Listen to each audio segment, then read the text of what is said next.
Hello বন্ধুরা, আজকে আমি একটা 90-এর দশকের আইডিয়া দেখাতে চলেছি। তো চলো তোমরা সঙ্গে থাকো এবং দেখো আমি কি বানাচ্ছি।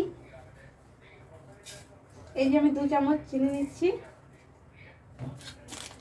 আর 1 চামচ পরিমাণ চায়ের গুঁড়ো নিচ্ছি।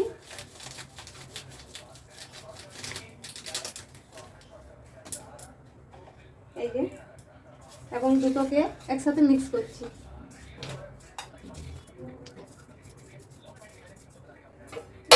একসাথে মিক্স করা হয়ে গিয়েছে।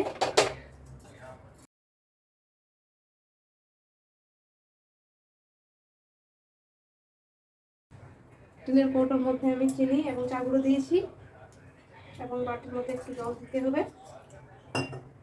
এই যে, তারপরে এই যে ঢাকা দিতে হবে।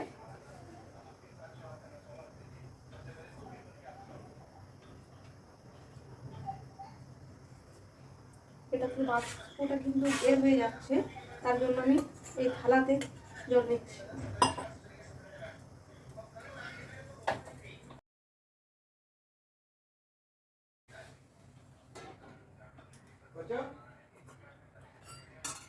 এই যে এরকম ভাবে এই যে বাষ্প যেটা রয়েছে সেটা এরকম ভাবে নিয়ে নিতে হবে। হাতে করে নিলে ভালো হয় আর কি, এরকম ভাবে। কিন্তু হাতের আঙুলটাও খুব কালার বেশি হয়ে যাবে।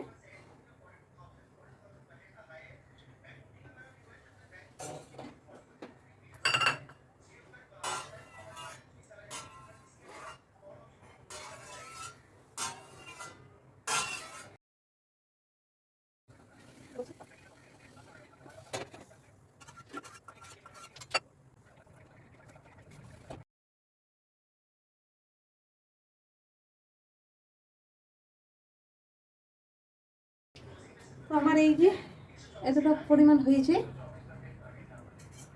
এটা তো একটু হয়েছিল আমি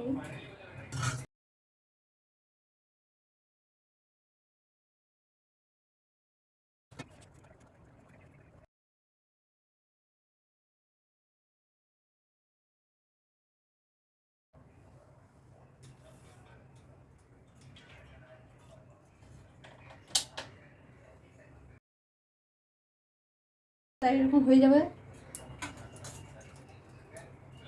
ছোটবেলায় এরকম ভাবে মেহেন্দি করে মা কাকিমাদের কাছে খুবই বকাবকি খেয়েছি আমরা।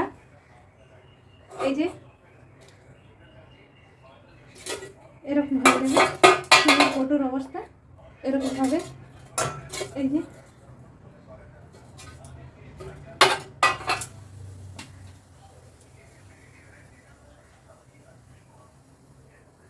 তো কিভাবে আমরা ইউজ করবো এটা, তো চলো তোমরা সঙ্গে থাকো এবং দেখতে থাকো।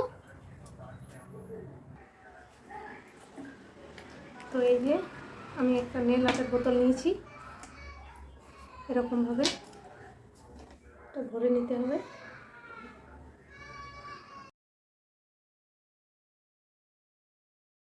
তো আমার একটু মেহেন্দি পড়ে গেল, তো এবার দেখতে থাকো আমি কিভাবে মেহেন্দিটা ইউজ করছি। প্রথমে তো আমরা এরকম গোলভাবে আঁকতাম, গোল করে নিতাম। এখন নেল আর্টের বোতল যেহেতু আমার কাছে রয়েছে, তার জন্য আমি একটু ডিজাইন করছি। তো তোমরা দেখো আমি কেমনভাবে মেহেন্দিটা ইউজ করছি। এতে কালার কিন্তু খুব সুন্দর আসে।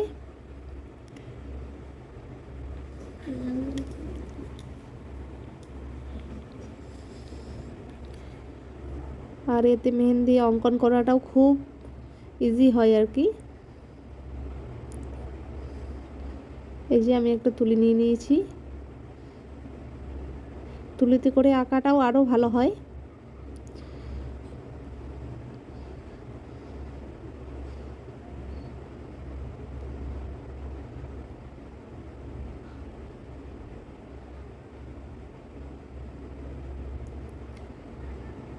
এখন তো আমরা গ্যাসে মেহেন্দিটা বানাচ্ছি, আমরা ছোটোবেলায় কয়লা কাঠ দিয়ে বানাতাম আর মা কাকিমা সবার কাছে বকুনি খেতাম, যেহেতু বাটিগুলো সব পুড়ে যেত।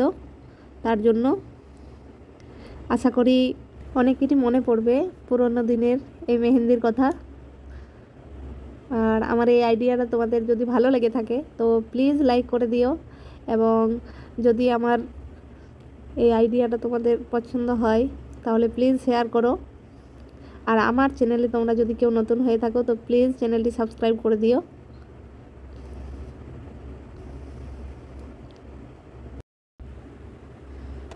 আমার ডান হাতের কালার তোমরা দেখতেই পাচ্ছ, এইমাত্র কত গাঢ় হয়ে গিয়েছে। 3 থেকে 4 ঘন্টা পর পুরো খয়েরি হয়ে যাবে। তো ভিডিওটা দেখার জন্য থ্যাংক ইউ সো মাচ।